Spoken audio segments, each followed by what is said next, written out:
Raspberry Pi intro, interfacing, and some programming examples. Okay, so first of all, what is Raspberry Pi?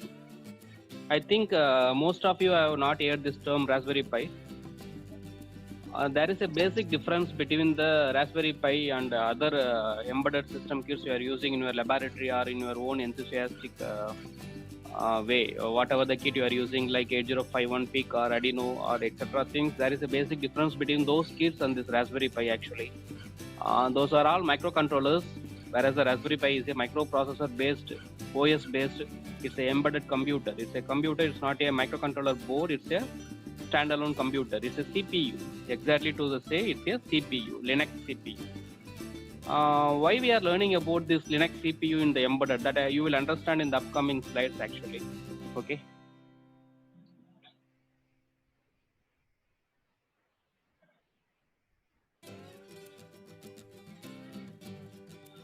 So while coming to the introduction of Raspberry Pi, the main advantage of Raspberry Pi is a credit card sized computer. If you have the Raspberry Pi in your hand, actually, I will show you the Raspberry Pi video. I just sharing the video. So this is Raspberry Pi. Okay. So I think you are all able to see my video. This is Raspberry Pi computer, CPU. Okay. And the size of the Raspberry Pi computer is exactly the credit card sized computer, not less or not the more. It's exactly the credit card sized computer. As you can see, if I have my credit card in front of the Raspberry Pi, it will be exactly the size of credit card. I think you can see, right? So I have the credit card here. So it's exactly, Raspberry Pi is exactly the size of credit card, and it's a computer. So it's amazing, right? So we have the computer in the size of credit card. So you can have the computer in your pocket and take it wherever you want to go, right? So we have the computer in the size of credit card. So this is one of the main advantage of Raspberry Pi. And this computer is not only the computer, but also it is used by variety of wide range of industries, like your students are using, in companies they are using, in research they are using. You don't even believe. In NASA also, one of the satellites, they are using the Raspberry Pi. They have sent that satellite that is roaming around the Earth right now. So, initially this Raspberry Pi board was created for satisfying the basic needs of computer in the developing countries. So this is a low-cost computer. So this low-cost computer is initially developed for school children. That is long ago in 2006. It is developed for the school children for creating a low-cost computers for teaching the computer science. But keep on updating the Raspberry Pi, and now it got the advanced features which can be used in variety of industries. Like it can be used in by the school children, college students, faculties, researchers, in industries, in development R&D units. They are using this board for the portability, because of the portability and also because of the cost. It's low cost computer. If you want to buy the computer in the today's world, it will be at least it will be around 15 plus, right? 15,000 plus. But you can buy this computer around within 5,000. In the sense using including the peripherals and all the things, this computer will cost around 5,000 only. And if you take the CPU alone, will be costing you around only 3,000. And if you want to use the CPU along with your mobile, or if you want to use the CPU along with your laptop, then you can directly buy it, interface with your mobile or interface with your laptop, and you can directly use it. So this is the advantage of the CPU. Okay, so basically this is the computer, Linux computer, that you have to understand. It's a Linux computer. You are not able to use the Windows OS or Windows software with this computer. Windows GUI application you are not able to use in this computer. Okay, and this is founded by Eben Upton. So this is founded by Eben Upton in the year 2006.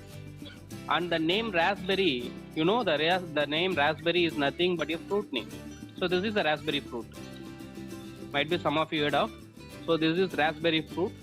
So from the fruit, it got its name Raspberry. Like blueberry, cherry are there, right? Of course, if you see, the Apple phone is also a fruit name, right? In the Western countries, they use this style of having the fruit name for the brands actually, like Apple phone, BlackBerry phone are there, right? So similarly, this is Raspberry board. Okay, and Raspberry Pi, it is not only called as Raspberry, it is called as Raspberry Pi, and the name Pi stands for Python. Okay, so initially it is developed only with Python. Nowadays it is supporting all the languages. Since it is OS, it can support all the languages like C, C++, Python, HTML, Java. So all the languages it will support, because it is a computer, right? So in the computer we can install any language and we can use it. Any Linux supported languages we can install and we can use it. But in the olden days, when it is initially introduced in the market, it supports only Python, so they give the name Raspberry Pi. So Raspberry is nothing but the fruit name, and Pi is Python, stands for Python. Fine. So this is the basic introduction actually. So it's a credit card sized computer. The size is very small. You can put it in a packet and take it anywhere. And this computer can do the stuff of computer, and also it can do the stuff of embedded related activity, like whatever the projects you are doing with your other microcontrollers like 8051 PIC or Atmega, any other microcontrollers, you can do it with the Raspberry Pi also. So it supports both the sides of the way. Okay, so I think this image will make you understand. Okay, so actually this is a CPU. Raspberry Pi is a CPU, so it is equivalent to the computer you're using in your home. If I say the computer, whatever the thing the computer can do can be done by Raspberry Pi also. So like you can connect the keyboard, mouse, printer, web camera, headphone. Okay, so whatever you can do with your computer, you can connect the internet connectivity using the LAN cable, or you can connect the internet connectivity using the Wi-Fi. It has the inbuilt, nowadays the latest Raspberry Pi has the inbuilt Wi-Fi and Bluetooth integrated in the board itself. Okay, so you can use internet connectivity using Wi-Fi, and you can connect to the web, and you can do your it has the office, it has the open source office, LibreOffice, and so you can have the Word, Excel, PowerPoint equivalent softwares in your Raspberry Pi installed, and you can use it, right? So all those things you can do it in the Raspberry Pi also. And you can listen to the music, you can play the videos, you can play the games. So you can do whatever you can do with your computer, you can do with the Raspberry Pi. Along with that, so these are all the basic computer features. Okay, so these are all the things you can do with your computers. You can connect printer, scanner, etc., right? So along with this, you can also use the Raspberry Pi board like the microcontrollers and other interfacing embedded kits. So you can connect to a GPS, you can connect some ADC, DAC, you can connect some silicon chips to the Raspberry Pi, you can connect the LED push button, you can connect the sensors, you can connect the LCD displays, you can connect whatever the sensors and other things you are using in your project also, you can connect to the Raspberry Pi. So you just think of it, you have a computer, and in the computer you can connect any sensor. Everyone, I hope you will be having some laptop or system in your home, right? But you are not able to connect any sensor. If you want to connect some temperature sensor to your laptop, is it possible? No, it's not possible. You are not able to connect any temperature sensor or any other LED, or even a single LED you are not able to connect to the laptop and make it glow, right? Because everything is proprietary, everything is enclosed, and you are not able to add anything to your laptop. But this is also a computer, but you can add whatever you want to your computer. Whatever the devices, whatever the sensors you want, you can add it to your computer. You can add the GPS, you can add GSM, Zigbee, Bluetooth, whatever the thing you want, you can add it to your computer and make your own customized computer. Okay, so this is the main advantage of Raspberry Pi. And one more thing, whatever the softwares we are using in the Raspberry Pi, all are open source softwares. Nothing is paid software, nothing is freeware, all are open source softwares.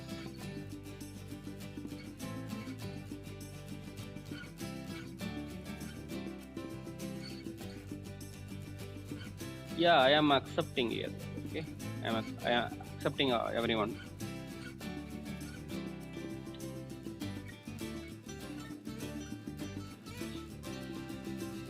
Yeah, fine. So what is the advantages? What is the advantage? Why we want to do all those sensor and input I/O connections in the computer? Why we want to do this? Just imagine if you use your Atmega 328 or if you use the ESP, even ESP 826 is what we have seen yesterday. All those things are having the Atmega, for example, Arduino will be having a less RAM, and we are going for the ESP, less RAM and storage and speed. We are going for ESP 32-bit CPU. And even though it is not able to process the video or it is not able to process the audio because it has a limited, everything is in MB and KB, right? But if you go for the computer, everything will be in the GB. So what will happen if you have 1 GB or 2 GB or 4 GB of RAM? You can easily process the high-speed application for your embedded projects or embedded applications. You can have the high speed and you can process the video and you can process the audio. You can do the lot of image processing stuff, and everything can be easily done by using the Raspberry Pi. So this is the major advantage.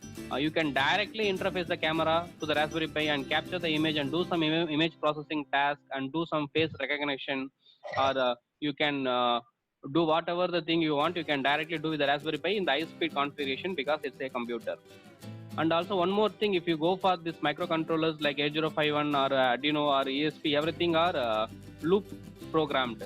Okay, loop programmed in the sense if you want to read some temperature and adjust some compressor value, for example, in your air conditioner, if you want to read the temperature of the room and want to adjust the compressor on and off for making the room cooling, everything will be in the loop programming. For example, in the line number 1, you will be reading the temperature. In line number 2, you are doing some other task, and etc. task you are doing. And in the line number 100, you are going to control the output.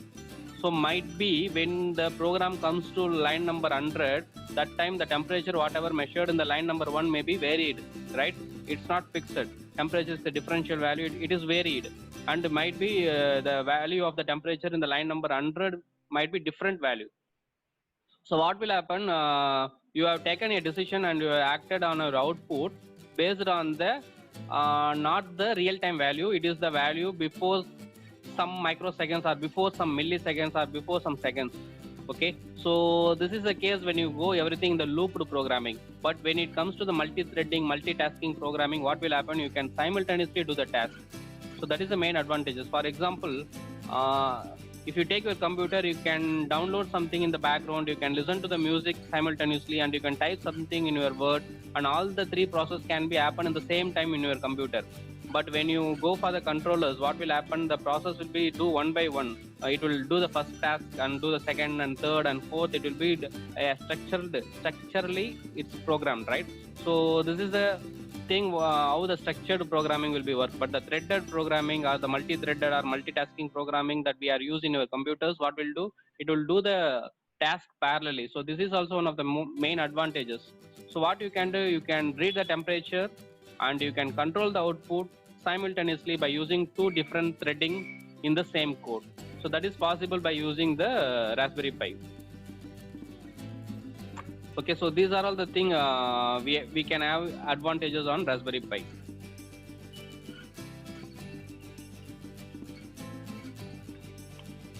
Okay, here this slide you can see what is the difference between the Arduino and Raspberry Pi. Why I have taken Arduino and Raspberry Pi. Arduino and these two are the most widely used thing among the faculties, students, and upcoming embedded enthusiasts. So they will choose either Arduino or Raspberry Pi or ESP. So these are the things they are commonly chosen. Apart from this, there are a lot of boards available. A lot of boards we are selling, like BeagleBone is there, NanoPi is there, Orange Pi is there, and we have Litchi board is there. So there are a lot of boards available in the market. But even though most of them are familiar with the boards like Arduino, ESP, and Raspberry Pi, right? So I have chosen two examples, Arduino and Raspberry Pi. So what will be the difference? So first of all, Arduino is a microcontroller board, and Raspberry Pi is a microprocessor board.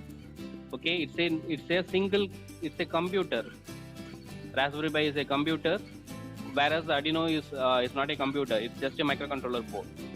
And you can see it's a 8-bit controller, whereas in Raspberry Pi we can have up to 64-bit. Okay, we are having 64-bit, just like our other computers. We have the 64-bit, and it is a quad core, whereas there is no space for core at all in the Arduino. And when it comes to the memory, when it comes to the RAM, Arduino will be having some 512K, some 2K of RAM and 512K of storage. Whereas in Raspberry Pi we can have 1 GB of RAM, and nowadays in the Raspberry Pi 4 we are having 2 GB, 4 GB, 8 GB also we are having in the latest models in the Raspberry Pi. Whereas in Arduino we are having only 2K of RAM. When it comes to storage, it is 32K and 512K memories, whereas in the Raspberry Pi it depends on the SD card you have inserted in your Raspberry Pi. So if you want 8GB SD card, you can insert 8GB. If you want 16GB or 32GB or 64GB, you can directly insert the memory card to your Raspberry Pi and you can use it. So that is the difference. Okay. And in Raspberry Pi you can use only C and C++. That is actually a subset of C and C++. That is we call it as Arduino C, right? Arduino C++. But in case of Raspberry Pi, you can use Python, Java, C, C++, any other languages, because it's a computer and you can use any languages you want. In Arduino you don't have any operating system, whereas in Raspberry Pi you have the different types of operating system can be used in Raspberry Pi. The official Raspberry operating system is Raspbian, whereas the other operating system includes Kali Linux.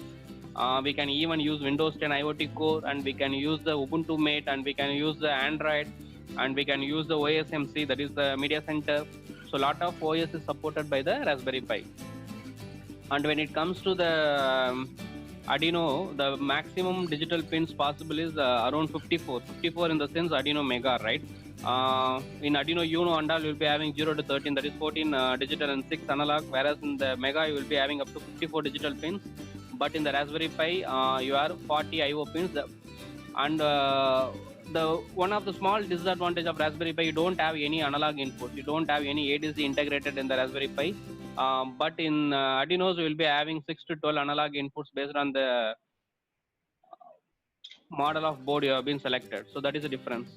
And the power consumption, when it comes to the power consumption, of course, it has a lot of features in the Raspberry Pi, and power will be more consumed compared to Arduino. So the power consumption will be higher, and you need to give the at least 2 amps or 3 amps of power supply for the operation of Raspberry Pi.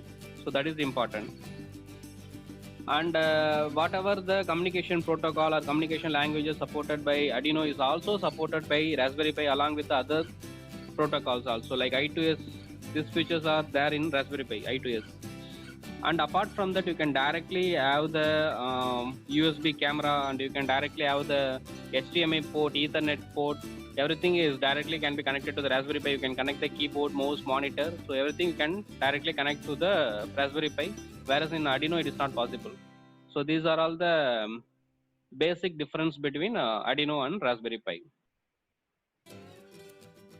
So in the next slide, you will understand the different versions of Raspberry Pi available, because when it comes to Arduino, we say the Arduino there are different versions like Arduino Uno, Nano, Micro, Pro Mini, and we have the Mega, right? And similarly in Raspberry Pi also there are different versions are available in the market, like Raspberry Pi A, A+, B, B+, Raspberry Pi 2, Raspberry Pi 0, and then Raspberry Pi 3, Raspberry Pi 4 is the latest version. So these are the different versions of Raspberry Pi available in the market. Okay, so right now Raspberry Pi 3B+. Okay, right now if you go to the market and buy, you can get Raspberry Pi 3B+ and any model of Raspberry Pi 4. This is in the market. So this is in the market right now. Okay, Raspberry Pi 4 and Raspberry Pi 3B+, and also we'll get the Raspberry Pi 0. So Raspberry Pi 0 is a small version of Raspberry Pi. Small version in the sense it will have the cutoff to the most of the interfaces, and the board will be very smaller, of the size of credit card. Okay, so that is a small version of Raspberry Pi, and it is called as Raspberry Pi 0. Fine. What are the difference? You want to know what are the difference in the different types of Raspberry Pi? Initially, the Raspberry Pi board comes with a macro SD card and only one USB connector and standard audio connector like that. But keep on updating the Raspberry Pi. Nowadays, we are getting with 4 USB connectors, and we are having HDMI, direct HDMI, and we are having the audio out, and we have the video out. Video out is very important, because by using the video out, we can directly connect the Raspberry Pi to the TV, and you can use your TV as a monitor. And by using Raspberry Pi and TV, you can make your normal TV into the smart TV also. That is also possible by using Raspberry Pi. So I have a question here. What is mean by Ethernet? Okay, fine. So Ethernet is nothing but the data connectivity. The LAN cable you are using, right? In your system, you will be using a LAN connecting cable, right? That port is called Ethernet port. Like the USB port you are having in your system, you will be also having the Ethernet port where you will be using the LAN cables.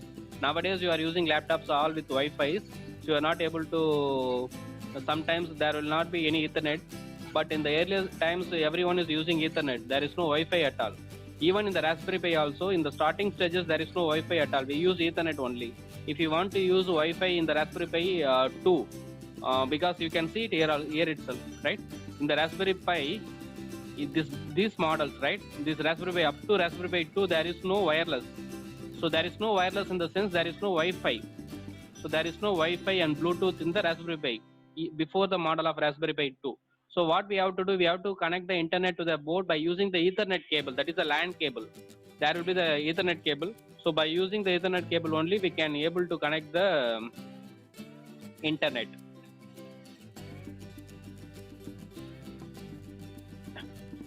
Okay. But after Raspberry Pi 2, starting from Raspberry Pi 0W and Raspberry Pi 3, 3B Plus, and then 4 and all, we are having Wi-Fi and Bluetooth integrated in the board itself. So we can directly use the Wi-Fi and Bluetooth integrated on board, and we can do the wireless communication with the Raspberry Pi. If you want to connect the internet or if you want to connect the local network to the Raspberry Pi, you can use the Wi-Fi in the Raspberry Pi and you can easily connect it. So that is why nowadays we are able to connect the Raspberry Pi to the laptop, mobile, or any wireless or wired devices. Okay, so that is the difference.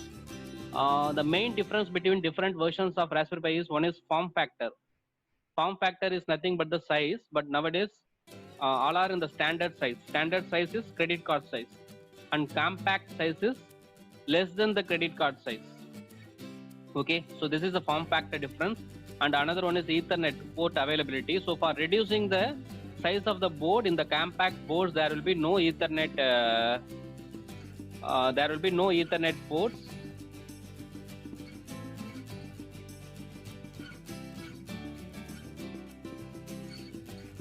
So there will be no Ethernet ports in the compact size boards. Yeah, just a second. I'm just allowing.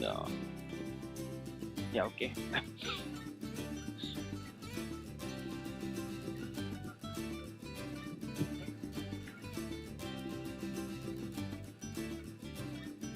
Yeah, okay.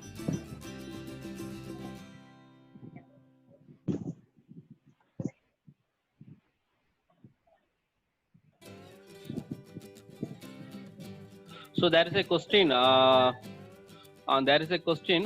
Can you all please mute? Can you all please mute it by yourself? Can you all please mute it by yourself? Yeah, okay, fine. So there is a question. Raspberry Pi 4 1 GB. GB means it's not GIB. It's GB, gigabyte. Okay, it's GB. Like your memory card having, right? 8 GB, 4 GB, 16 GB. It's GB, gigabyte. It's not GIB. Fine. So and then when it comes to the wireless is nothing but Wi-Fi and Bluetooth. Starting from Raspberry Pi 0W, we are having the Wi-Fi and Bluetooth in the Raspberry Pi boards.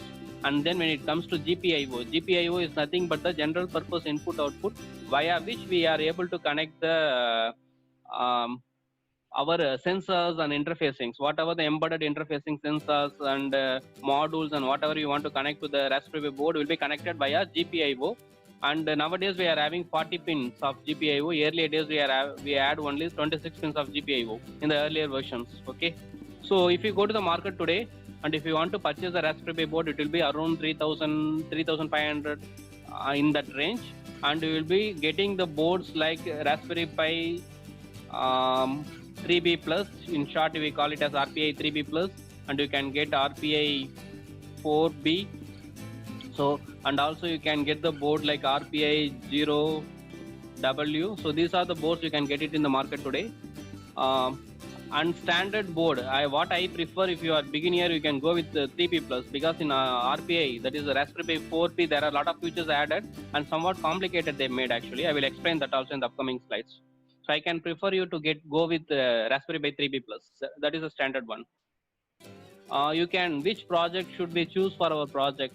Depends on project. If your project uses image processing, video processing, and high-speed application, or parallel processing, or some speed-related application, you can choose Raspberry Pi 3B Plus. If you have the video application, you can choose. If you don't have the video application, you can go with Raspberry Pi Zero. So there is a question: which project should I use for our project? If you have the video related or audio related application for high speed operation, you can go with Raspberry Pi 3B Plus. Otherwise, you can choose Raspberry Pi Zero, that is cost effective and size is very compact. Okay, this is how we connect the Raspberry Pi to its peripherals. So we connect the Raspberry Pi, we can connect the monitor directly to the Raspberry Pi using HDMI, and you can directly connect the TV to the Raspberry Pi using composite cable. This is called composite cable, and you can directly connect the TV to the Raspberry Pi. Why we want to connect the TV? Because we can use our TV as a monitor. If you buy Raspberry Pi CPU and you have only keyboard, mouse, and you don't have the cost for buying monitor, you can directly use your TV as a monitor.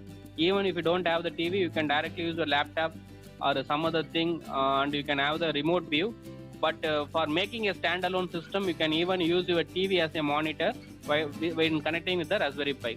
And you will insert the SD card here. The SD card is the one which will be having the OS, operating system. Okay, so size of the SD card depends on your requirement. So 16 GB is nominal, and you can also use 32 GB and 64 GB. And there is a question: which one can we use for smart TV conversion? If you want to use smart TV, you can go with Raspberry Pi 3B Plus itself. Okay, so that model will be better. For smart TV conversion, you are not going to use any external hardware connected to the Raspberry Pi. Raspberry Pi itself standalone can be used as a smart TV by installing the OSMC. I will tell you, OSMC is an open source media center code based OS which is used in set-top boxes. That if you can install that OS in the Raspberry Pi and you can make your normal TV into smart TV. Okay, that is possible. If you Google OSMC, you will get that OSMC with Raspberry Pi, open source media center. And you can connect someone is asking what is Ethernet. So this is the Ethernet cable. So you can connect the Ethernet and you can connect the USB port. Nowadays we are having 4 USB ports, and you can connect keyboard, mouse, and everything directly to the Raspberry Pi. So what are the OS we can install in the Raspberry Pi? So these are the OS we can install in the Raspberry Pi. Raspbian is the official OS, and Windows 10 Core also you can install actually. This is IoT Core. We call it as Windows 10 IoT Core. So for Internet of Things, even Microsoft also given Windows 10 IoT Core for open source. Because Microsoft is a person who is having this all these Windows for the long time, and nothing he will give for free of cost, right? Everything you have to buy with the license. But in the case of Windows 10 IoT Core, he is given as a open source as free of cost for Raspberry Pi, because he needs to stand in market, right? So you have to go with the technology, no other way. And also you can install Ubuntu Mate 18.04, and you can install RISC OS, Debian, Fedora, Kali Linux. You can install. If someone is very much interested in hacking and all those things, ethical hacking and all those things, you can use Kali Linux, install directly in the Raspberry Pi, and do your hacking anywhere you can go. Because Raspberry Pi is a small computer, right? You can put it in your pocket and you take it over anywhere, and it can be powered by using mobile power bank itself. Because the power connector of Raspberry Pi is nothing but micro USB. So by using a mobile power bank, you can power up the Raspberry Pi. So if you have a power bank and a Raspberry Pi, you can start your computer anywhere while you are traveling or you are in the remote places. Anywhere you can start your computer and you start using it in your system or in mobile. And OSMC is nothing but open source media center. It is the OS that can be installed in Raspberry Pi, and you can make it a Raspberry as a smart TV. So you can directly plug and play the USB devices, and also you can directly connect to internet. You can connect to the Facebook. You can connect to the live TVs, and you can use your Raspberry Pi as a smart TV. That is what can be done by using OSMC. Okay, and even you can install Android in your Raspberry Pi. It will support Android also. So you can install Android in your Raspberry Pi, and you can run your Android application for your development purpose or for your testing purpose. If you want to make one mobile phone by yourself, you can use the Raspberry Pi. You can choose your own display, you can choose your GSM modem, 3G modem, everything connected to the Raspberry Pi, and you can create your own smartphone also. That is possible by using this Android OS connected along with the Raspberry Pi. So these are all the different OS that will be supported in Raspberry Pi. Okay, so I think it will be somewhat the whoever fresher can somewhat understand what is Raspberry Pi. So Raspberry Pi is a credit card sized computer that can do the job of both the computer and embedded task. Okay, so it can act as a computer, it can act as a embedded devices, embedded development kits. So both the tasks it can do. So this is the difference between Arduino and Raspberry Pi, and there are different versions of Raspberry Pi available in the market, and how we can use it as a computer, by how we can connect the monitor, keyboard, mouse, and how we can install OS, I will tell you. And these are all the things, and these are the different OS that can be used in Raspberry Pi. So to install OS in the Raspberry Pi, we can follow three different methods. Okay, so what you can do, you can follow three different methods. One is you have to go to the Raspberry Pi website, raspberrypi.org. That is the Raspberry Pi website. The name of the website is raspberrypi.org. So you can go to the Raspberry Pi website and you can go to the download section. You will be seeing the link for Raspbian. Okay, you will be seeing a link for Raspbian. Raspbian is nothing but the official OS given by the Raspberry Pi. Okay, so using this link, you can download the Raspbian and you can directly write the Raspbian to the memory card. Okay, and you can directly write the Raspbian to the memory card using Win32 disk imager. So this is the image writing thing. This is like you are creating the bootable disk you are creating, right? So for that we are using some softwares that are called disk images for creating the bootable disk. Similarly, you have to download the Raspbian image. This image will be in the format of img.img. Okay, you have to download this Raspberry Pi image from the Raspberry Pi website and you have to write it in the memory card. You are not going to extract it, you are going to write it by using Win32 disk imager. That is a imaging software, OS imaging software, so that when you insert the memory card to the Raspberry Pi, it will directly boot and open the Raspbian OS. Okay, so this is first method. So first method is you can go to the Raspberry Pi website, download the Raspbian image, and by using the Win32 disk imager. Win32 disk imager is one of the example most widely used, but you can also use any other disk imaging softwares. WinFlasher is there. There are a lot of software. Rufus is there. So a lot of software is available for flashing. But most widely for Raspberry Pi images, we are using this Win32 disk imager when we are using the Windows computers as our primary. Okay. So that case you can use this Win32 disk imager, and you can write it in the card directly. And if your card memory card is already used for some other purpose, okay, so then you can use the software called SD formatter. So there is a software called SD formatter. By using the software, you can format your memory card and then you can write the OS. Because if you directly right click on the drive and do the format in the My Computer, so if you go to the My Computer directly, you can right click on the memory card and you can format, but that format will not give you the complete space of the disk if you are already using it. Because when you write the OS, the Raspbian OS to the card itself will be partitioned into different parts, like root partition, boot partition. So different partition will be done, and accordingly the space will be varying in the card, and you are not able to see that also because the Windows system we are using, right? So this system is NTFS file format. When it comes to Raspberry Pi, that is a Linux file format, right? So Linux file format will not be identified by the Windows file format. So that is we are not able to do the direct format. So we have to use the SD formatter software and format the memory card, and then we have to use the Win32 disk imager software and write the Raspbian image to the memory card. Okay, so this is the first way. The second easiest way is using Raspberry Pi imager. This is available from this year only. Earlier and all we don't have this option. This year onwards we are having one more option, that is called the Raspberry Pi imager. So using this Raspberry Pi imager, what we can do, we can directly open the software. Okay, just a second, I will share you.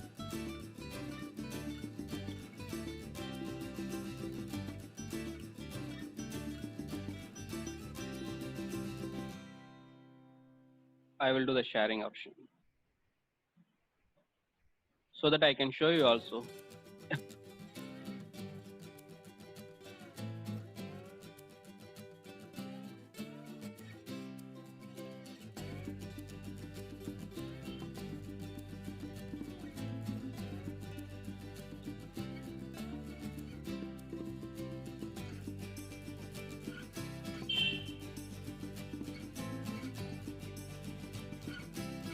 Okay.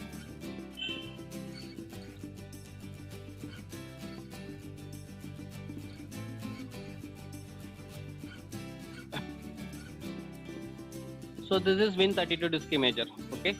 So by using this Win32 disk imager, you can download the Raspberry Pi image from the Raspberry Pi website. So Raspberry Pi website, you can raspberrypi.org. If you go to the raspberrypi.org, we will be having the download section. In the download section, so this is the Raspberry Pi website, official website, and if you go to the download session, you will be finding this Raspbian image. So you need to download this Raspbian image, and after downloading this Raspbian image, you need to write that image to the memory card by using Win32 disk imager. If you want to write some other OS, you need to format by using SD card formatter. Okay, so this is the SD card formatter software. So this is the SD card formatter software. By using this SD card formatter software, you can format the memory card first, and then you can write the image. Okay, I will also show you the memory card that is written with Raspberry Pi, because why we need to use SD card formatter and why we are not able to directly format from my computer. For that, I will show you. I will just insert one memory card to my computer, which is already written with the Raspberry Pi image. Okay, so that we will understand.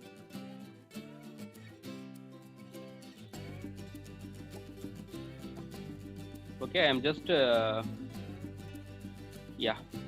So I have just inserted a memory card, and you can see it's showing boot sector. Only you can see the boot, because boot is nothing but a FAT partition, FAT file system. The file system of the boot is FAT, so you can see it from any system, Linux or Windows, you can see the FAT.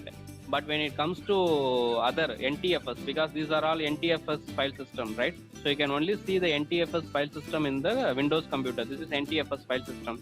But when it comes to Linux, it is using different file system.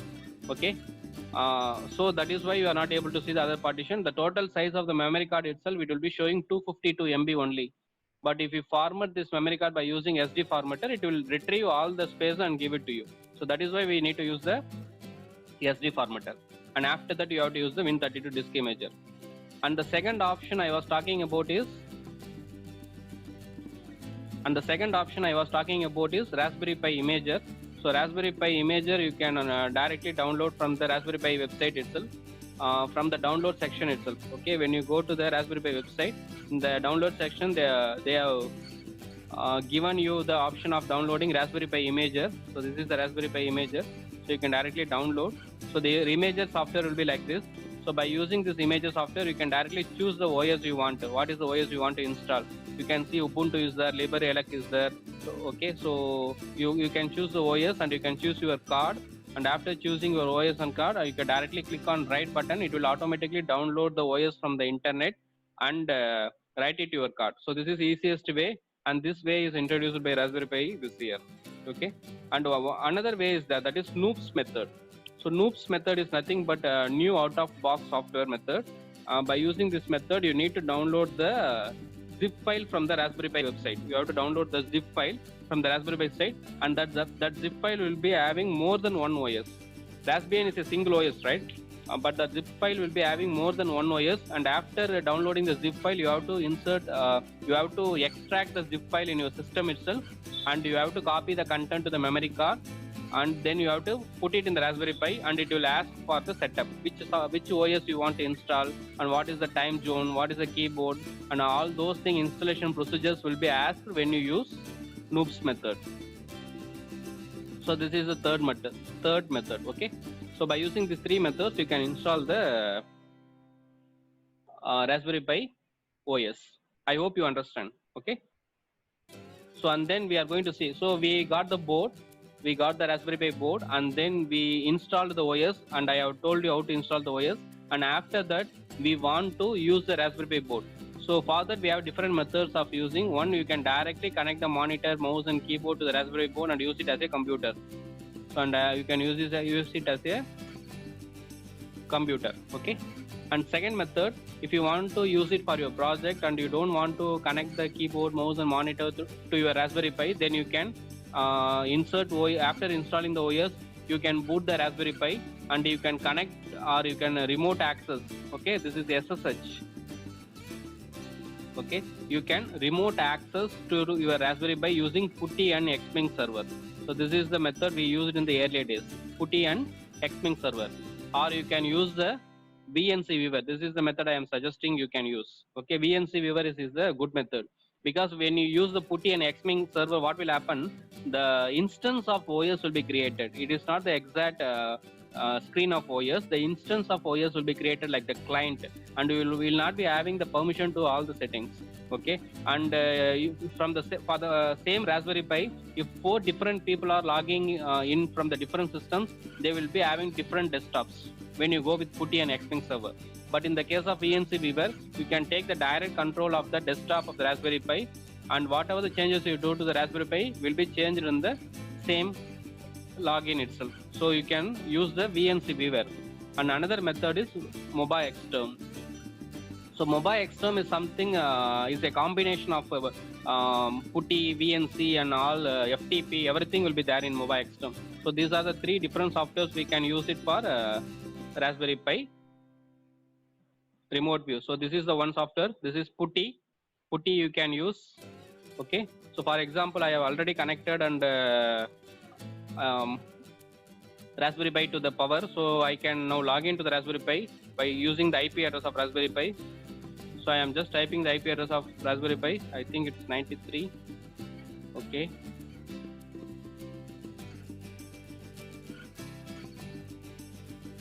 No, it's not 93. You can check it with the IP scanner. If you want to know the IP address of Raspberry Pi, you can use the IP scanner. IP scanner is one of the software that you can install into your system that will track the IP address of the systems connected.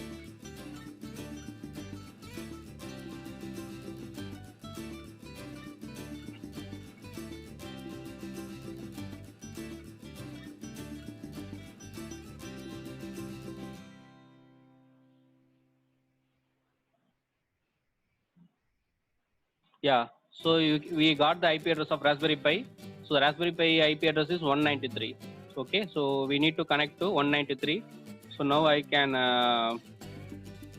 open the PuTTY. Okay, as you can see in the image, Raspberry Pi is already connected and it is powered. Okay, it is already connected and powered. And I am going to open the Raspberry Pi using PuTTY. So I am using 192.168.43.193. So this is the IP address I got from the IP scanner. I just opening. Okay, it is asking for the permission, so I am giving OK. And we need to give the username and password, and default username and password of Raspberry Pi is Pi and Raspberry, and you can change it later. So now I have logged into the Raspberry Pi system. If you give the Linux ls command, you can get the list of files in the Pi home location. That is the default location. Okay, so these are the different files in the Pi home location. You can get the thing. So this is how we can connect to the Raspberry Pi by using PuTTY. And another way of connecting the Raspberry Pi is one more thing I said, MobiXterm, right? So MobiXterm is another software that you can use and connect to the Raspberry Pi. So I am just opening MobiXterm. Okay. So this is the MobiXterm.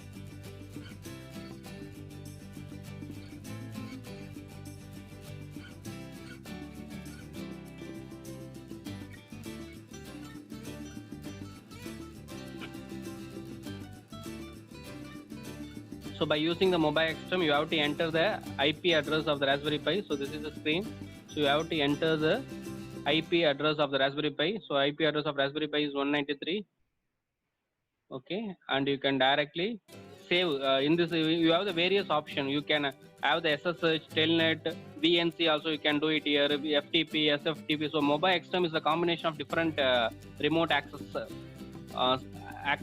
softwares. This is a combination of different remote access softwares, and you can specify the username and you can specify the password, everything in advance, and you can directly log into the Raspberry Pi. Okay, if you double click again, it will ask for the password, and using the password you can log in. And one of the advantages, you can do the file transfer between your computer and the Raspberry Pi by using Mobile Extreme. So here you can see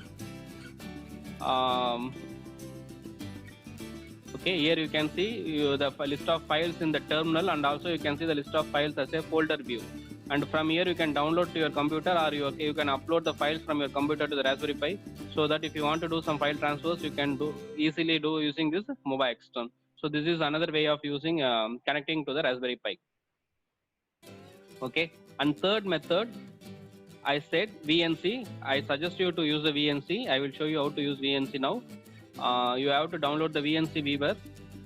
So this is the VNC Viewer. So in the VNC Viewer, you can connect to the Raspberry Pi. So far I have connected different Raspberry Pi boards, so showing different IP addresses, and 193 is the IP we need to connect. So I just opening the 193. It will directly show you the desktop of Raspberry Pi. Okay, so what will happen? It will directly show you the desktop of Raspberry Pi. So this is the desktop of Raspberry Pi. Okay, so you can see the Raspberry Pi desktop will be having programming, Python, internet. So how you are using your system, similarly your Raspberry Pi is also having the VLC media player. So whatever you do in your system, you can do it here. Most of the software I have uninstalled for the space availability. It has the Microsoft LibreOffice. Sorry, it's LibreOffice equivalent to Microsoft Office. It has the LibreOffice, and everything I have uninstalled. But you can install whatever the software you need, Chrome or VLC, whatever the software, Firefox, everything. Whatever you want, you can install it in this OS. So this is how we can access to the Raspberry Pi by using the VNC Viewer. So this is the desktop of Raspberry Pi, and you can see this is the file manager, and you can see the list of files, and you can also see the list of files by using the shell terminal like this. Most of the times we will be using shell only, because accessing from the shell is the way of using the system as a developer. Okay, so most of the time we need to use the super access super user permissions, which can be done by using shell mode only. So that we will be using, most of the time we will be using shell access. So this is a shell access terminal window. Okay, so this is how Raspberry Pi can be accessed by using VNC Viewer, this one. Okay.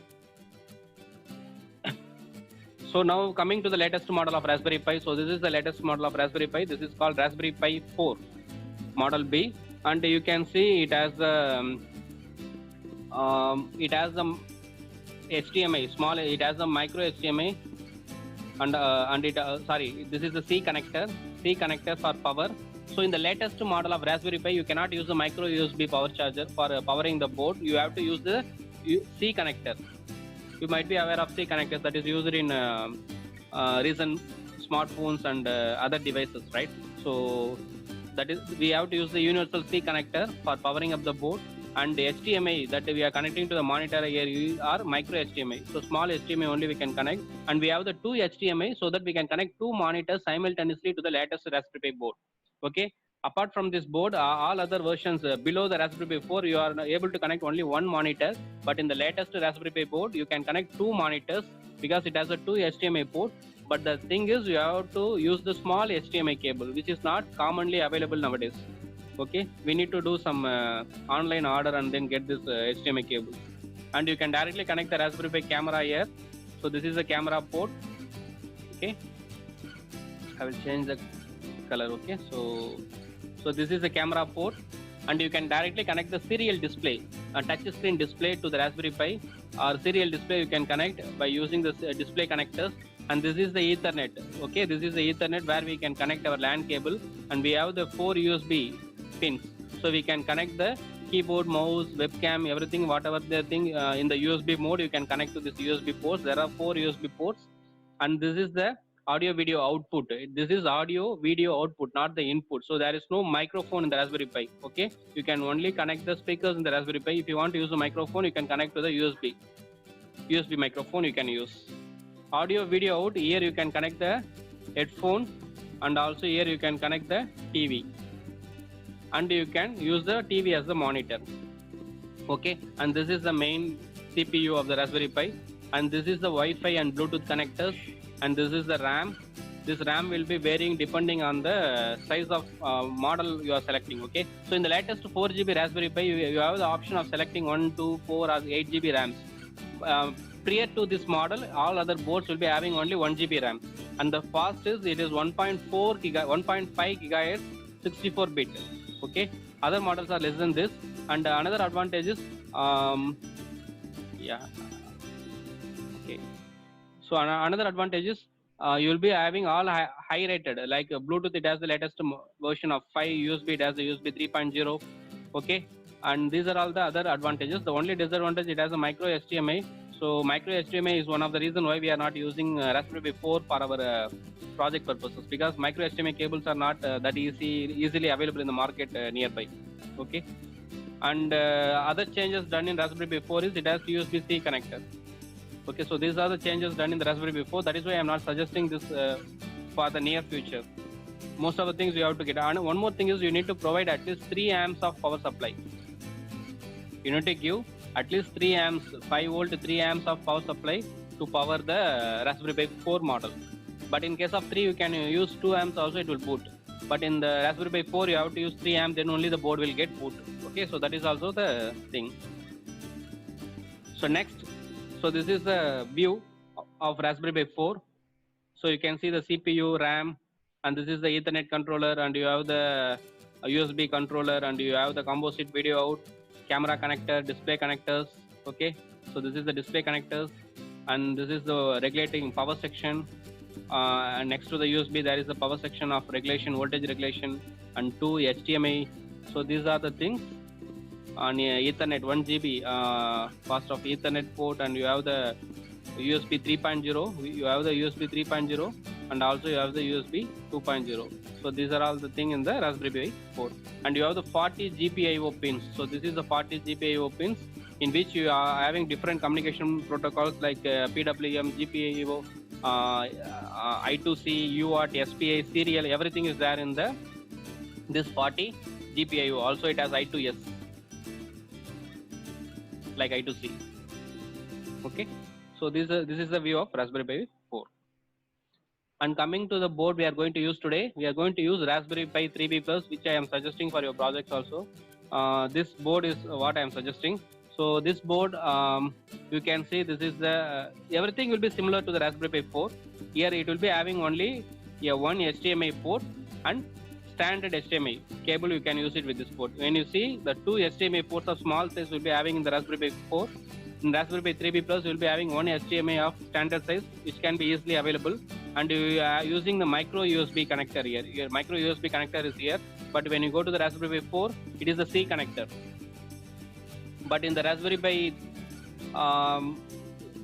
but in the Raspberry Pi 3, it is the micro USB connector, which is nothing but your mobile charger. Okay, mobile charging cable that you can connect. And rest of the things are same actually. You have the 4 USB ports, one Ethernet is there, and you will be having this is the CPU, and RAM is replaced. Actually, in the RAM is below the board in the Raspberry Pi 3B Plus. This is the RAM. This is the bottom side of the board. Okay, so this is the bottom side of the board. This is the RAM. So in the Raspberry Pi 4, you can see the RAM in the upper side. Here you can see it in the bottom side, and this is the place where you will insert the SD card with the OS. Okay, micro SD card we will insert here. The SD card will be installed with the OS, and this is display connector, and others are same. Camera connector, so others are same.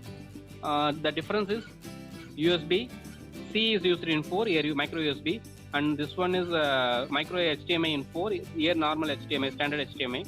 And when coming to the processor, it is 1.4 gigahertz, whereas the Raspberry Pi 4 is 1.5 gigahertz. And it has only one version of 1 GB RAM, but in case of Raspberry Pi 4, you have 1 GB, 2, 4 and 8 GB variants in the Raspberry Pi 4. So that is the difference. Okay, Raspberry Pi 4 is the latest model available in the market right now. So this is the previous version. So this is what I have explained to you.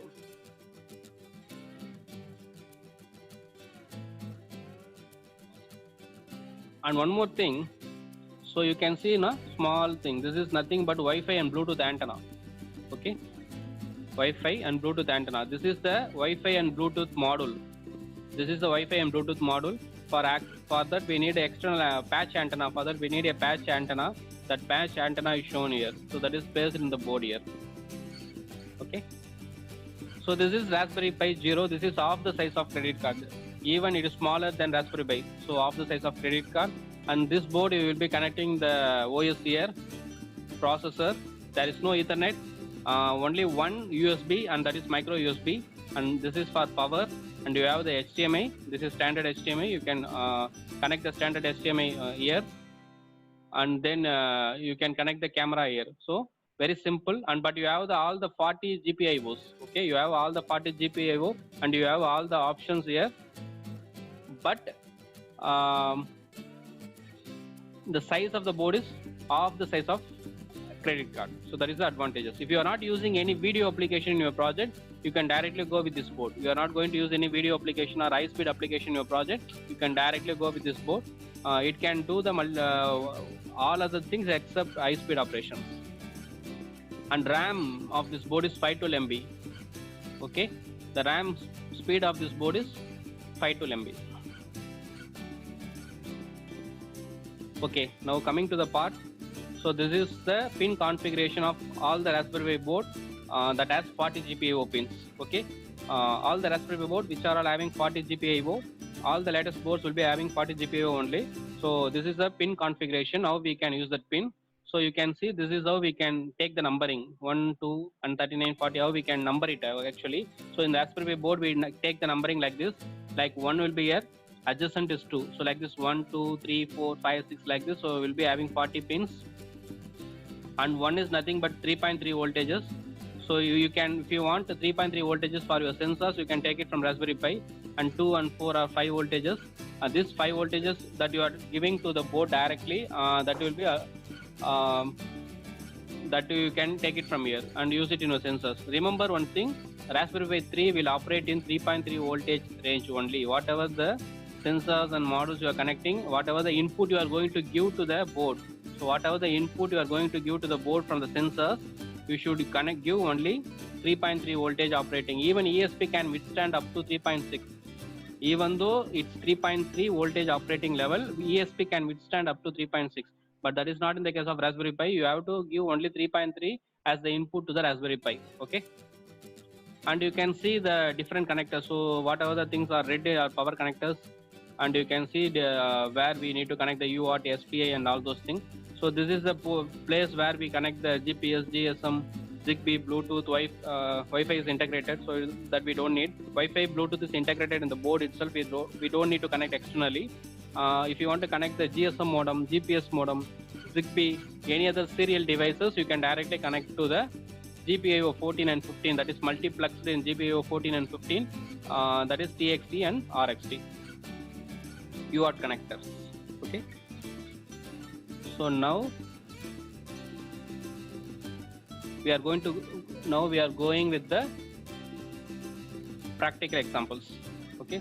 So what are the things we have seen? We have seen what is the Raspberry Pi, what is the versions available, what is the difference between Raspberry Pi and Arduino, and what is the latest version of Raspberry Pi and compact version of Raspberry Pi, and pin configuration of Raspberry Pi we have seen. And next we are going for the practical thing, how we are going to connect sensors and input-output devices to the Raspberry Pi. Okay. So this is for connecting the input and output devices to the Raspberry Pi. You need to take a printout of this pin configuration and keep it aside. Then only you can easily connect, because pins are very nearby. You should not connect or you should not insert to the next pin. Might be it's a power pin, no? Who knows? So you should be taking a printout of this pin configuration and keep it nearby. One more thing I can suggest you can download a software from a Play Store that is called RPI Ref. There is a software in a Play Store called RPI Ref. That software is having the pin configuration of all the Raspberry Pi.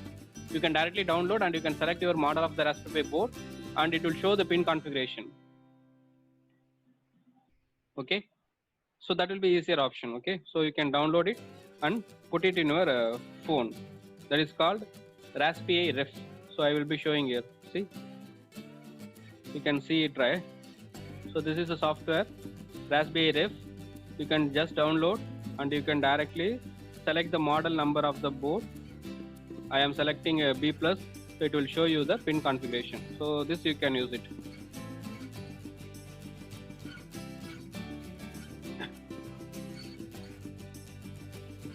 So what we are going to do, we are going to connect one input device and we are going to connect one output device. And yesterday we have connected only output device, right? So today we are going to connect the input device also. Here input device, I have shown switch as the input device in the this diagram, but I'm not going to connect the switch. Switch in the sense, basically one thing you have to understand when it comes to digital, sir, pin diagram in 8 ground, why 8 ground? Please can you explain why 8 grounds? Okay, you are right, it has number of grounds because if you are using number of sensors, you don't want to, you need number of grounds, right? If you are connecting some 10 sensors and you will be taking all the ground from the same pin, it will be difficult, right? So they have given ground in the different part of the GPIO connector. You can see the ground here, and also you can see the ground here. So different part of the connector they have given the ground so that you can easily connect the ground to the connecting sensor. Okay, if you use the serial port, you can take the ground here itself. If you are using some IR sensor, if you are connecting some 5 sensors, you can take the ground here itself. So similarly, you can connect the ground nearby itself. You don't want to go for different places. So that is why they are having the different grounds in the thing.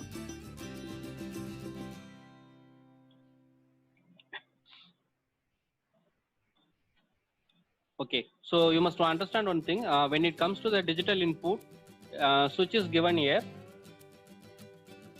Switch is given here. Switch is, if you press the switch, this pin can be either high or it can go either low, depending on the connection. For example, in Raspberry Pi, you have 3.3 voltages. This is Raspberry Pi side, okay, and you have the ground, and you have the GPIO. GPIO is nothing but the general purpose input output, and you will be having the switch here. Okay, when you press the switch, what will happen? These two pins will get shorted.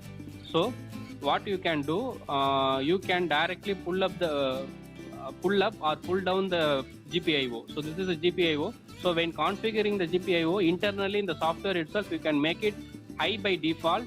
High means 3.3 volt, or you can make it low by default, that is 0 volt. Okay, and you can connect one of the terminal here. Okay, if you make it high by default, then you have to connect the ground here. So when you press the ground, what will happen? This pin will become low because this low will come like this, right? So the flow will be like this. So this pin will become low and it will change the state. Or if you connect the, or either case you can use it. Either case you can connect low by default. Okay, so you can connect,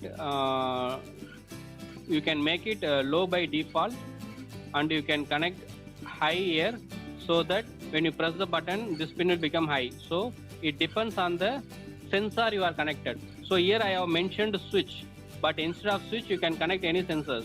You can connect the IR sensor, or you can connect the IR sensor and you can connect it output here. Okay, or you can connect the PIR sensor. So everything are digital input only. So all the connections are digital input only. So switch, you just replace the switch with the sensors. You don't even want to change the code also, right? So you don't need to change the code also. You can just replace the switch with the sensors, whatever the sensors you are going to use. For example, if you are using PIR sensor, there will be 3 pins. So in one pin you will be giving the 5 volt, and another pin you will be having the ground, and the output pin will be there, and you need to do the voltage divider because Raspberry Pi, right? So you need to do the voltage divider. So I have given the voltage divider and I will be getting 3.3 here. Whenever the human presence is present, you will be getting the 3.3 here, and you can directly connect it here. This is similar to switch. Okay, so when the switch is pressed, something will happen. When the person comes, something will happen. Both are same. Okay, if you are using some IR sensor for obstacle detection, so IR sensor will be like this, right? So you will be having the IR sensor like this, and it will be having 3 pins. And in one pin you can directly give the 3.3 volt, and another pin you can give ground, and data you can directly connect it here in the GPIO. Any one of the GPIO you can directly connect it here. So instead of switch, you can connect the IR sensor. So instead of switch, you can connect the fire sensor. In the fire sensor will be having one sensor and 3 pins are there, and you can directly connect it here. So switch can be replaced by the any digital sensor. Might be gas sensor, fire sensor, IR sensor, PIR sensor. Switch can be directly replaced with the sensors, and you can have the input operation. So easily you can identify. Okay. Similarly, if I tell LED, that is output device, it's not just an LED. You can replace any output. Instead of LED here, you can connect relay. Okay, so if switch is pressed, the relay will turn on and fan will rotate. You can do like this. Okay, if the switch is pressed, instead of relay, you can have some motor driver boards here, and motor will be running in the forward and reverse direction. That is also possible. So you can directly replace any digital input and output devices in the place of switch and LED. Fine. So now what I am going to do, I am going to connect the IR sensor. As you can see, so this is IR sensor. I think you can see it in the video. So this is IR sensor. I have directly connected the IR sensor in the Raspberry Pi board. Instead of switch, I have connected IR sensor like this.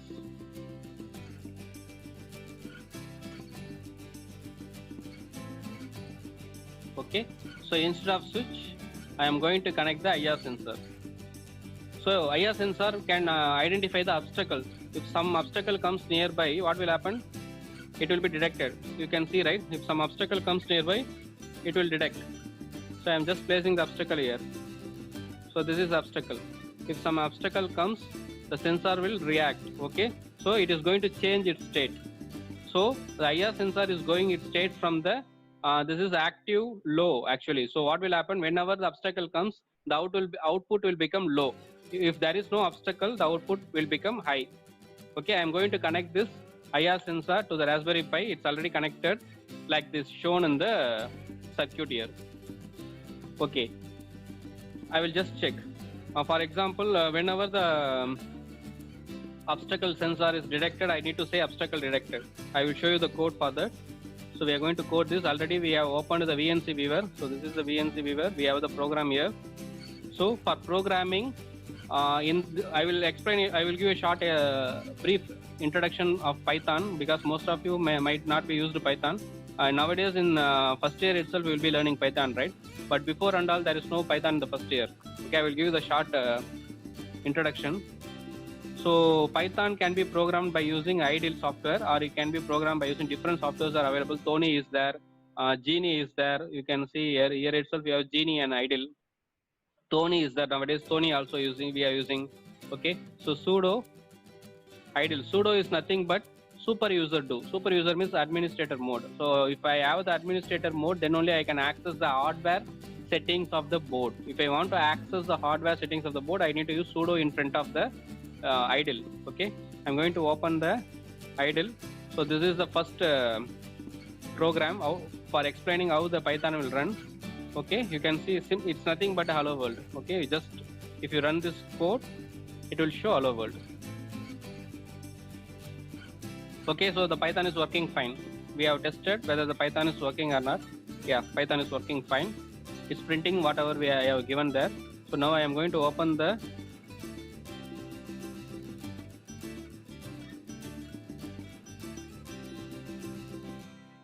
code for a button, or I can say sensor. Okay, so I'm just going to open the code for sensor. So for that I need to open sudo idle button.py. So this is the code. So I will explain you this code. Okay,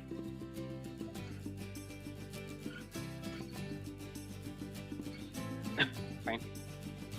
So this is the basic Python program that is used for getting the data from the button or any sensors. Okay, any sensors in the sense any sensor that is PIR, fire, IR, any sensor that is connected to the GPIO pin, how you can get it. It is similar to Arduino only, nothing big different. Okay, so first of all I need to download import the library called GPIO. So this is the library called GPIO. I need to import this. After importing this library only, we are able to access the hardware pins. Okay, for accessing the hardware pin, we need to download the library, that is GPIO. In C, use #include. Here in Python, we use import. Okay, we are downloading the GPIO library, and then we need to set the GPIO set mode.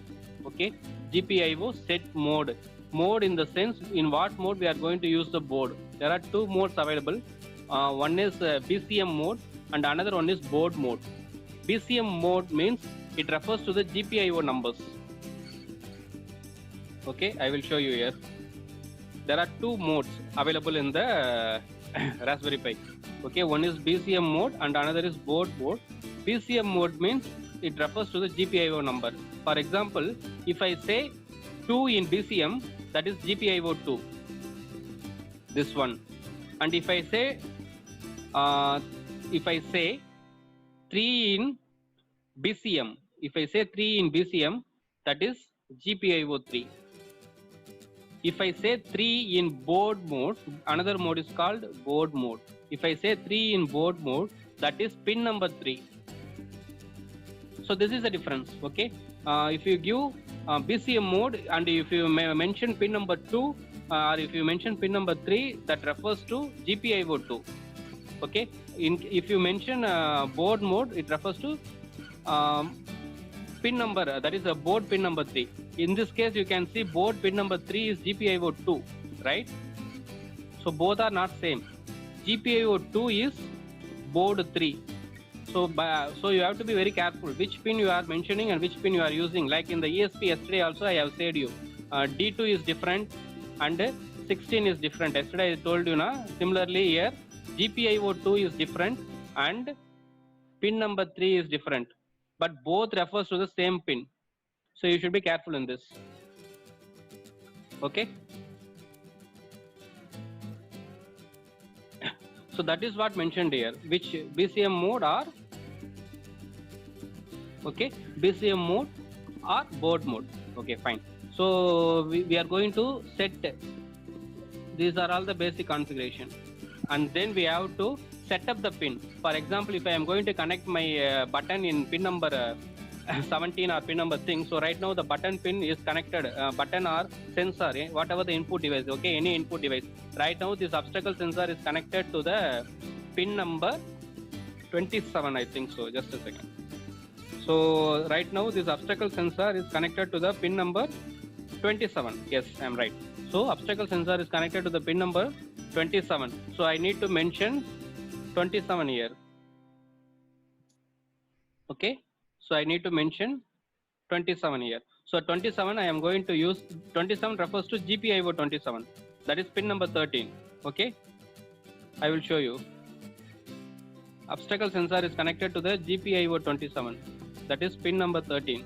In board mode it is GPIO 27, it is connected, so I am mentioning GPIO 27. Okay, so then I am going to read from the GPIO. For reading from the GPIO, we need to use the command called GPIO.input. Okay, compare with the Arduino, it will be easy for you. Just compare with the Arduino. In Arduino, use pin mode. Instead of pin mode, here you use GPIO.setup. Instead of pin mode, you use GPIO.setup. In Arduino, use digital write and digital read, right? Instead of digital read, you will be using GPIO.input. Okay, it means you are just reading that pin, whether that pin is low or high. If false means it is low, then the data is coming from the obstacle sensor. If it is false, then it is low and data is coming from the obstacle sensor. If it is true, it is high and data is not coming from the obstacle sensor, because the sensor we are having here will give the output false whenever the obstacle detects. Okay, so what I am going to do, I am just going to change it as obstacle detected. Okay, obstacle detected. So whenever obstacle comes, this will say obstacle detected. Otherwise, it will say no obstacle. So just a C program. You just compare to the C program. Similarly, in Python, you don't have any colons. Everything will be in the tab, indented. Okay, we don't need these lines. I just remove these lines. Okay, so we are going to define the pin as the output pin. So these are all configuration.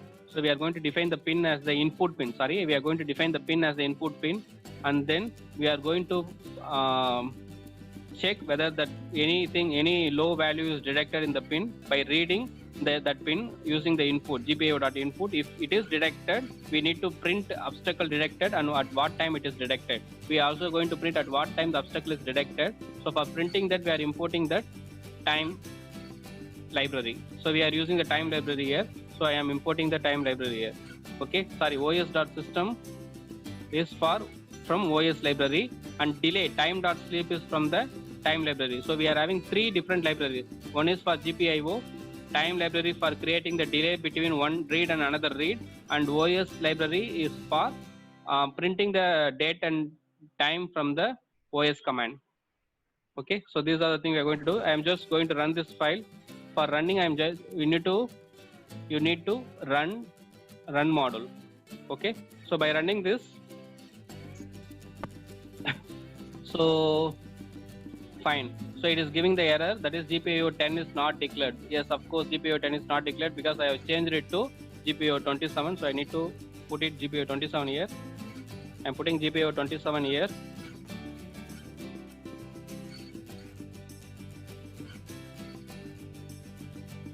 Okay, again there is one more. So right now no obstacle is detected. So this is the default state. Right now there is no obstacle is detected.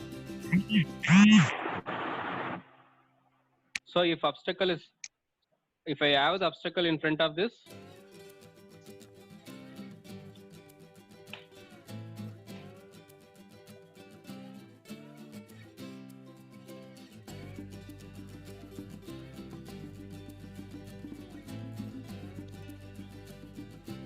just a second.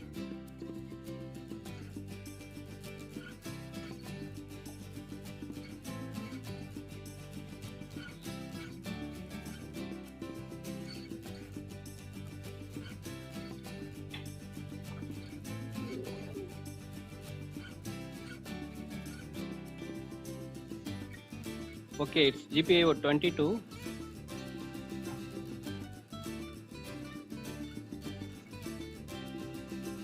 Pin is connected in GPIO 22.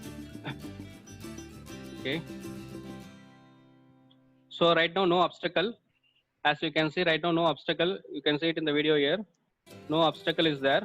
Since there is no obstacle, you can see no obstacle there. If I place some obstacle in front of this, it will say obstacle detected. Okay. If I place the obstacle in front of this, it will say obstacle detected. So we are just reading that pin and giving the data. And if you want to get the OS command to run, then you have to run it from the shell. That is why we prefer running it from shell. If you run it from the shell, you can get access to the administrative commands. Okay, I'm just going to run it from the shell. For running from the shell, you have to run the command sudo python button.py. Okay, so you can see it here. The OS commands are running. No obstacle is detected right now.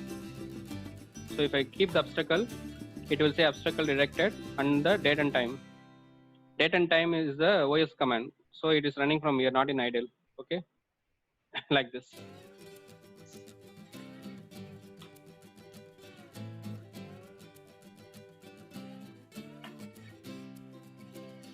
So instead of sensor, this IR sensor, you can even use the PIR sensor, or you can use the button, or you can use the gas sensor, or you can use the soil moisture sensor.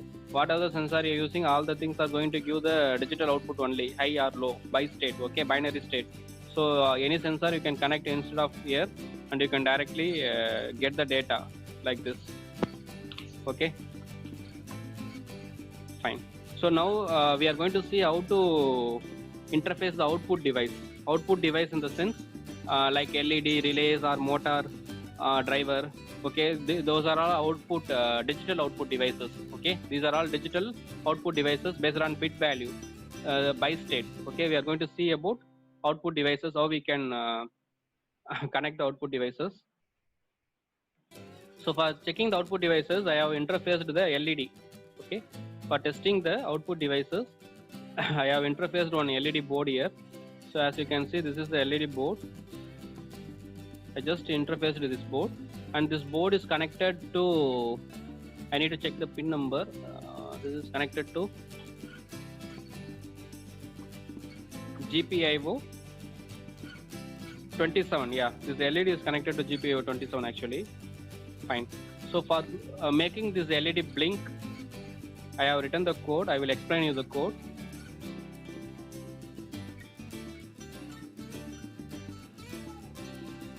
Okay, you can use the different programming. You can use the different programming tool, actually editors. Like before I used Idle. Now I will show you how to use Genie. Genie is one more editor. Okay, that also you can use it. That is also Python programming editor actually. I will show you that.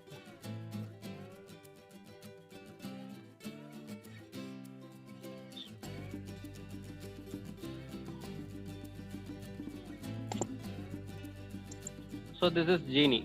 Okay, so this is the Genie editor, and as you can see, we need the GPIO library, and it is defined in BCM mode. BCM is nothing but Broadcom. It's a CPU brand name, Broadcom Semiconductor. Okay, BCM mode. It refers to GPIO mode, and all the if it is showing any warning, we are just making it false so that it will not display any warning in the screen. And then I have to define the pin number 27 as the output pin, because I am going to connect the LED there. So I am defining the pin number 27 as the output pin, and then I am just going to blink the 27. So for blinking the 27, I am just going to making it high for 1 second and making it low for 1 second. So it will become high for 1 second because I have given the time delay of 1, and it will be low for 1 second. Okay, and I am connected the LED in GPIO 27, and it is in the while loop, so it will happen again and again.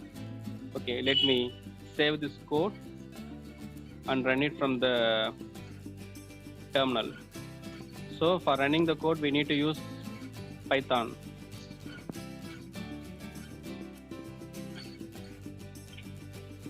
So you can see here, the LED is blinking.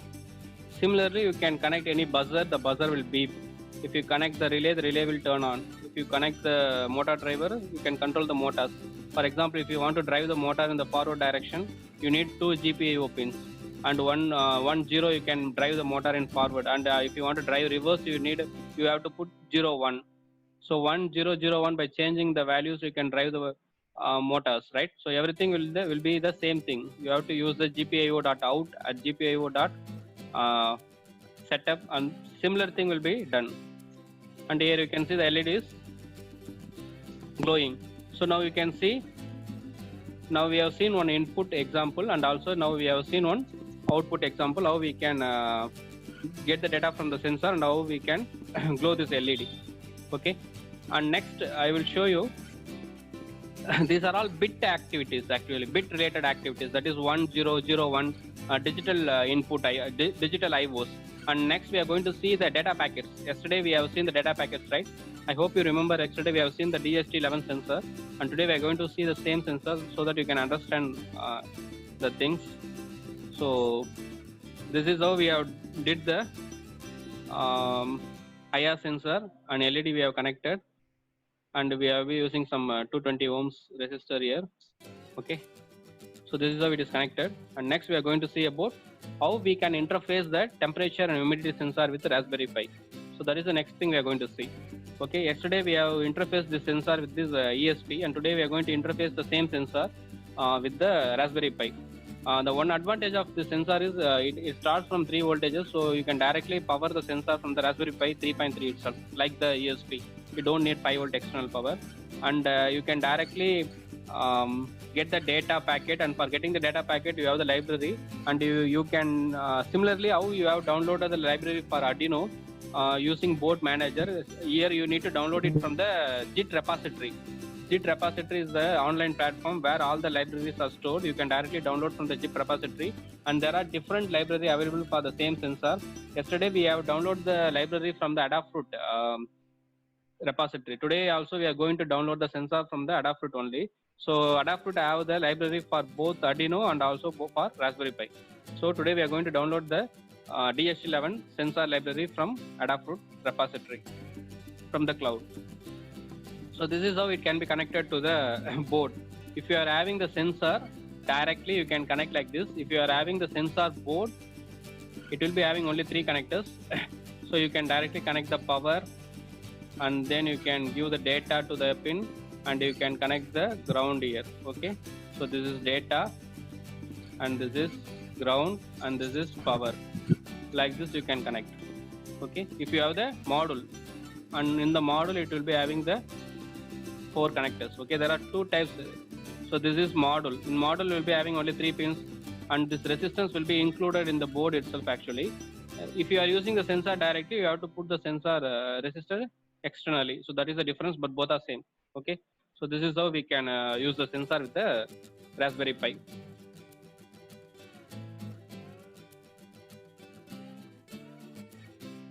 Okay, I will show you the steps. So this is the steps involved in installing DHT11 library in Raspberry Pi. So first of all, you need to open the terminal window, and you have to download the required library files. Okay, you need to download the required library files. You just use the command git.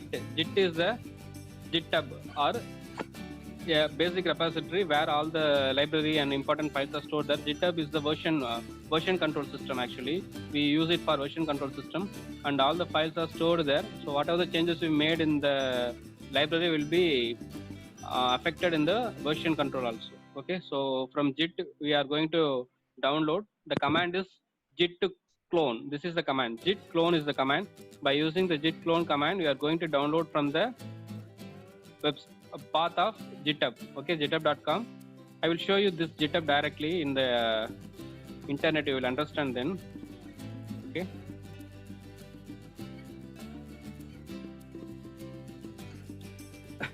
So this is the path, GitHub path.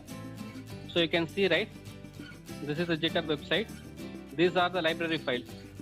So this is the library for Adafruit Python DHT sensor library. So this is the library file. Okay. So this is the library files in the GitHub. We are going to copy this folder to the Raspberry Pi by using the command called git clone. So by using the command called git clone, we are going to copy this library to the Raspberry Pi. Okay. So for copying that, you need to just copy this and go to the terminal window and just paste and you enter. Okay. We need to give the command git clone. Okay, like this. You have to copy and you can directly clone it to the your present working directory. Present working directory is nothing but home pi directory. Okay, but it says there it already exists because I already downloaded, so it shows already exists. If you are not already downloaded, it will show like this. So it will clone and it will download all the files to your local directory. It will show like this. The file is not already existing, it will show like this. Okay, and after downloading, you need to install. You need to install by using the command called sudo python setup.py. So you need to, first of all, you need to get into the directory. For changing the directory, we have the command cd change directory Adafruit Python, and there are list of files in the thing, and we need to give the command sudo python. For installation, we have the command here. So sudo python setup.py install. You just copy this. Okay, you just copy this command and you can directly install. Since it is already installed, it will say already existing. I will show you.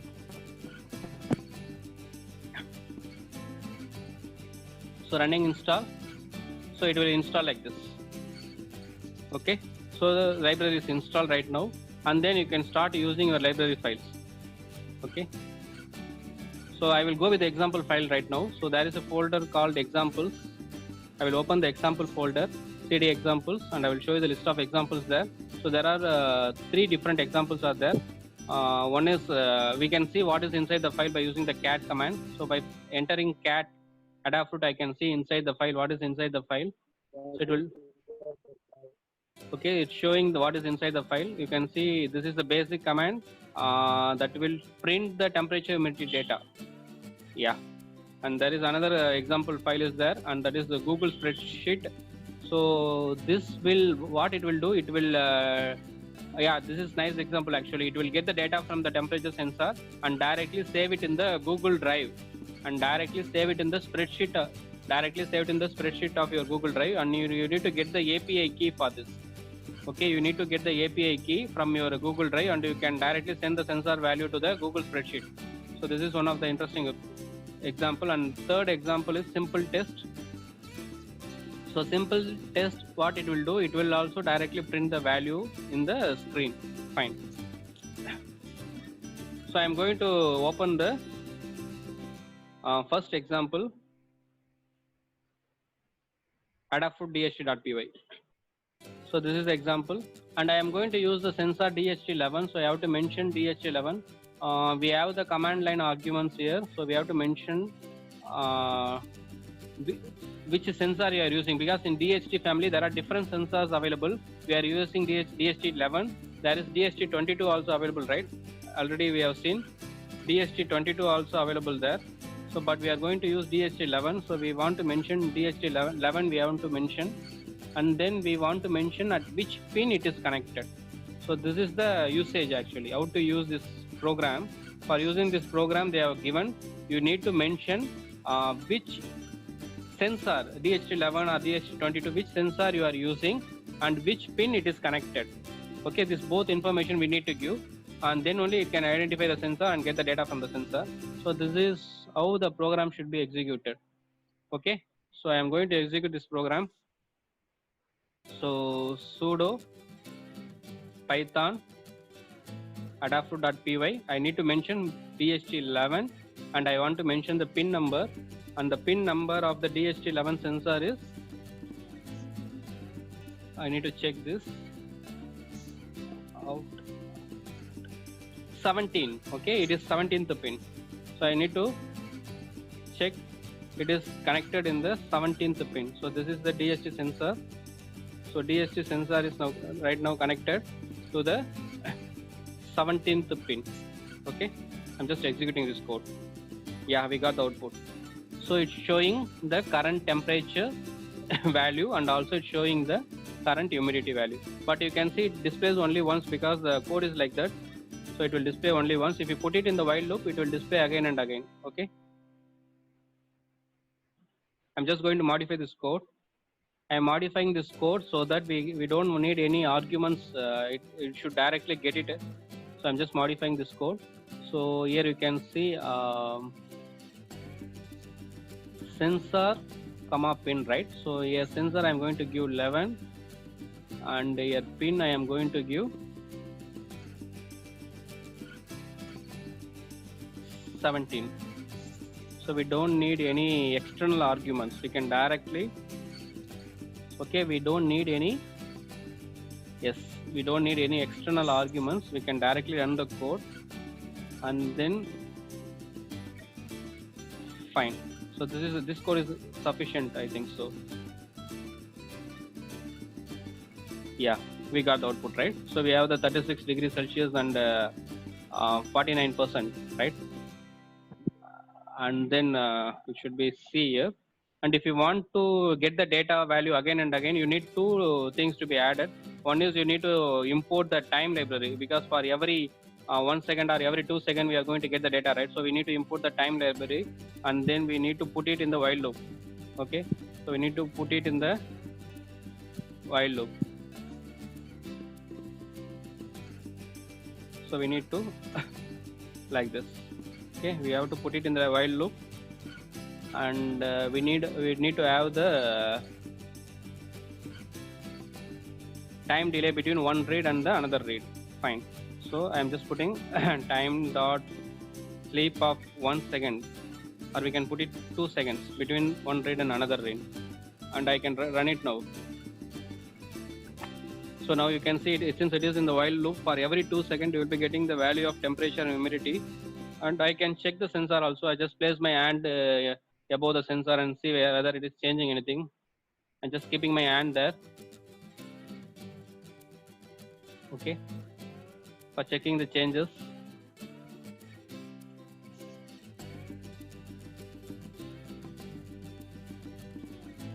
I can blow some air into the sensor so that humidity will change.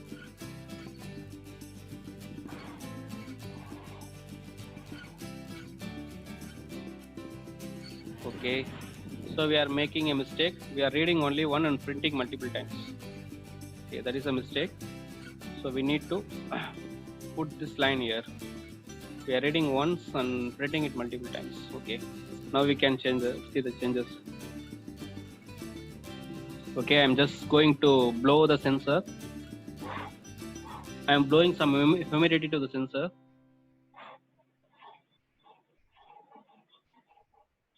Okay, I can see the changes in humidity there. Okay, and now I am keeping my hand in above the sensor.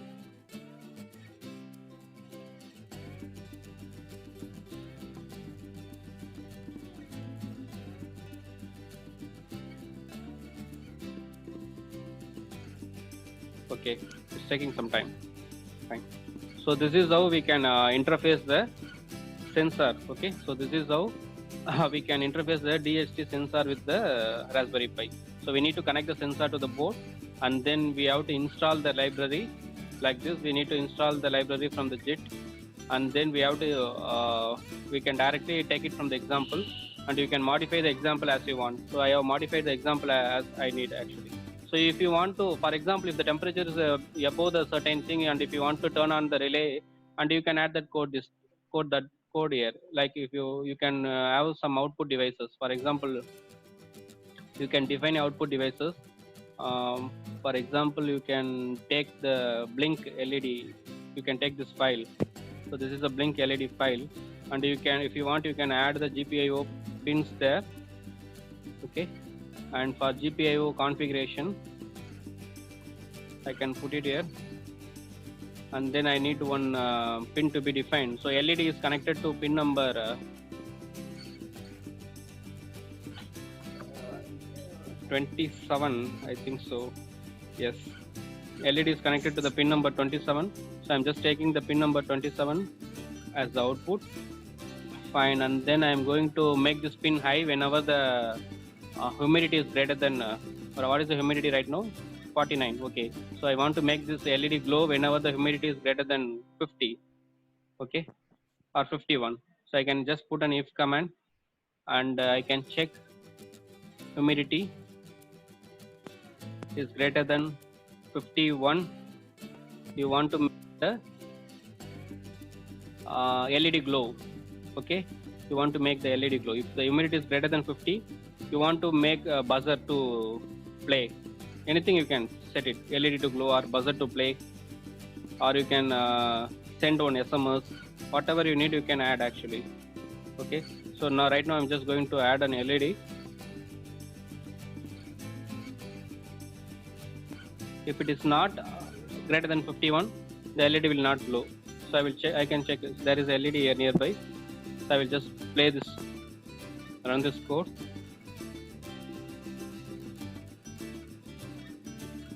So now the code is running, and you can see the LED is not glowing here.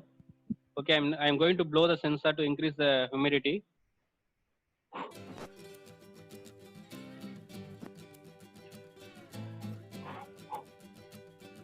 So it is now above the threshold value. Okay, LED is glowing. It's again 49, back to 49. It's 50, right? So now the LED is not glowing. I will blow it again to make some humidity in air moisture. I'm just making the air moisture. So now the LED is glowing. Okay, so like this we can have the, so like this you can have the sensor and the output control.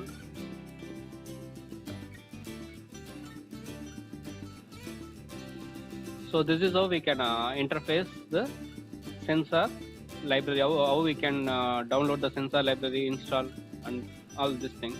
Okay, so hope you understand this. So today I am ending this session with this. So tomorrow we are going to see about IoT. So tomorrow onwards we are going to see about IoT. IoT using ESP8266 is tomorrow session, and IoT using Raspberry Pi is day after tomorrow session.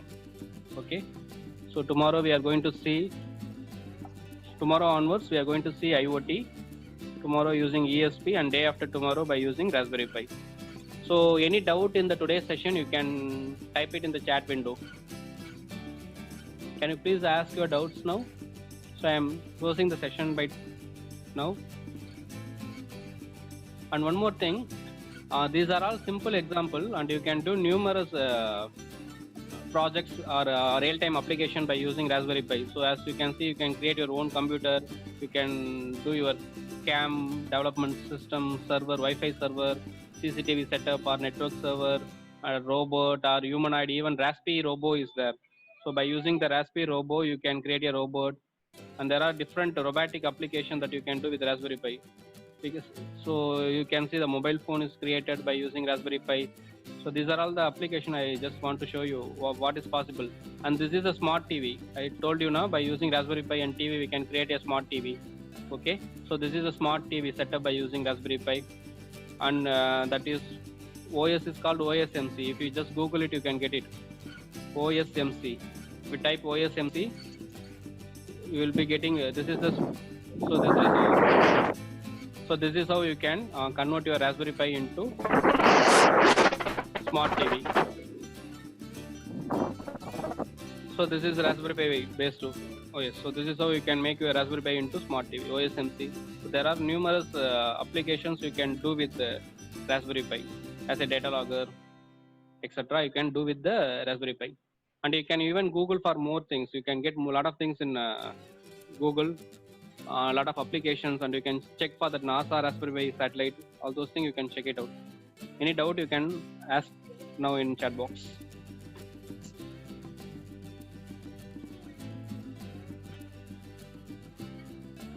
Any doubts you can ask it now in chat box. Sir, I think they don't have any doubts. I think so. Thank you for your valuable session, sir. Yeah, okay. Thank you everyone. Thank you everyone for your patience. Thank you. I am ending the session now. Thank you, sir. Thank you. Yeah.